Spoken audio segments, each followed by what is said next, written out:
서울시장 보궐선거 예비후보 주자들이 뚜렷해졌습니다. 오늘은 주요 후보들이 내건 공약들을 점검해보는 시간을 마련했습니다.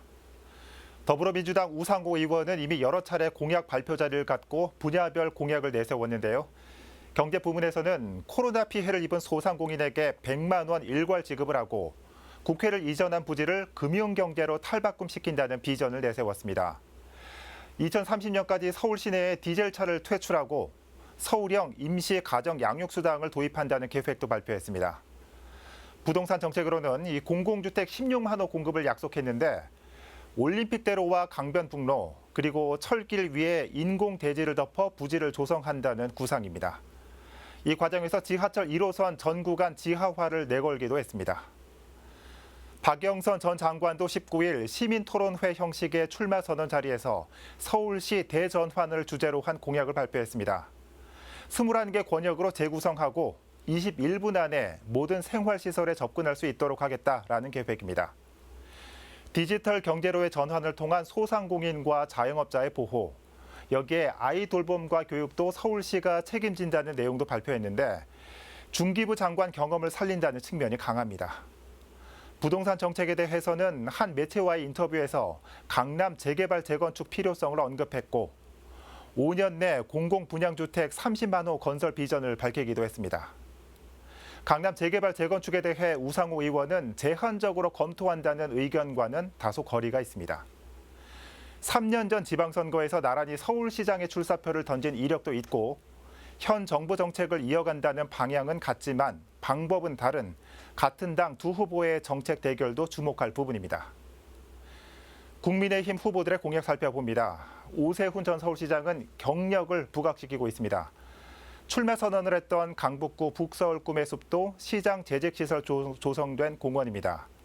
1호 공약으로 1인 가구 맞춤형 안심 정책을 내세웠는데 갈수록 늘어나는 1인 가구를 보호하기 위한 특별 대책본부를 약속했습니다. 부동산 대책으로는 5년 내 30에서 40만 가구 공급을 내세웠습니다. 일단 규제를 풀고 막혀있던 재개발 재건축을 통해 20만 가구를 여기에 장기 전세주택으로 최대 5만 가구까지 공급이 가능하다는 보관입니다. 나경원 전 의원도 출마 선언 후 첫 행선지로 재건축 아파트를 찾을 만큼 재개발 재건축 활성화를 비중 있게 내세웁니다. 재건축 규제 완화와 분양가 상한제 폐지, 원스톱 재건축 심의 등을 내걸었고 소상공인과 자영업자, 특수고용 노동자 등에게 1인당 5천만 원까지 저리로 대출하는 숨통 트임론도 약속했습니다. 아이들을 위한 시장 직속 서울 아동행복지킴이단 설치와 만 5세까지 월 20만 원의 양육수당을 지급하는 보육 정책도 내걸었는데 한 가지 눈여겨볼 만한 공약은 시장 집무실을 성폭력 대책 전담 사무실로 사용한다는 것입니다. 젠더 문제로 이루어진 보궐선거에 최근 정의당 지도부의 성추행까지 젠더 이슈 공약을 통해 여당을 견제하고 여성 후보로의 차별성을 부각시키고 있습니다. 국민의당 안철수 대표는 박 전 시장의 도시재생 사업을 강력 비판하고 있습니다.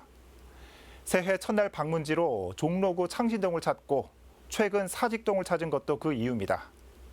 안 대표는 5년간 주택 74만 6천 호 공급을 내걸었습니다. 국철과 전철을 지하화해서 청년 임대주택 10만 호 추가 공급, 역세권과 준공업지역 개발, 공공기관 이전 부지 등을 활용한 30대부터 60대를 위한 주택 40만 호 등입니다. 고가주택 기준을 상향 조정하고 대출 제한 완화, 월 40만 원의 손주 돌봄수당 지급도 내세웠습니다. 보신 것처럼 출사표를 던진 후보들은 주택 공급에 무게를 싣는 모습입니다. 이 차이가 있다면 민주당은 공공주택 확대를, 야당은 민간 주도 재건축을 내세우고 있습니다. 코로나로 힘들어진 서민 경제 안정화, 그리고 서울의 부동산 시장을 안정화시키는 게 서울 시민의 최대 바람이자 후보들의 우선 공약인 만큼 앞으로 이 부분에 대한 공약에 누가 더 차별성을 갖고 공감을 얻느냐가 주요 변수 중 하나일 전망입니다. 서울시장 보궐선거 주요 후보들의 공약 살펴봤습니다.